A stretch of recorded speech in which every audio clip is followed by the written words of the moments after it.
I have a retraction to make. Bruce Vilanch. Who Dan dealt a pretty strong blow to last week. I said, to recap as quickly as possible, what I said, and my mistake was, because Schraub told me third hand, we were at the office, and he said, and I recounted this thing, like, oh, somebody wrote an article, and they said, hey, you should fire Bruce Vilanch from the Oscars, that's how you make him better. And Bruce Vilanch wrote a comment under it saying, well, I'm very sorry you don't like me, but we all wrote that Oscar opening together and blah blah blah. It's definitely a cautionary tale. This is how urban legends and gossip get started, because somebody linked to that article. I went and looked at it, and Rob was not inaccurate in what he was reporting to me, but the Asian American telephone of it all turned it into. I don't know what the. We've been over this. You could just say telephone game. When I was in the Midwest, it was called a Chinese telephone. Why would you balk at that? You assumed a murderer was a black guy earlier. Because we already talked about it on this podcast, and I don't want to become Prairie Home Companion, where it's just like, oh, bebop or rhubarb pie. I know I'm racist. We get it. Okay.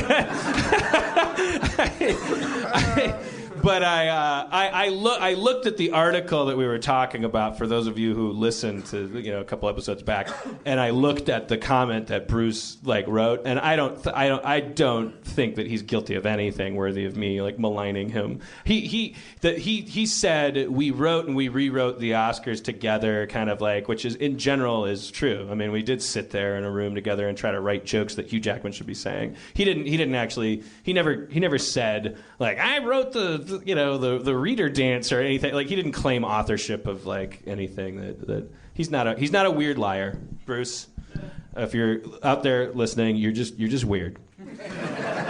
So I feel bad. I've also been wrong about other things offhand. I repeated some thing that Erin McGathy always opts out when we go through the TSA checkpoints, and she keeps saying this thing that I repeated on stage, which is that they're not a government agency, they're a private company. And then somebody tweeted me and said, "What the fuck are you saying? What are you?"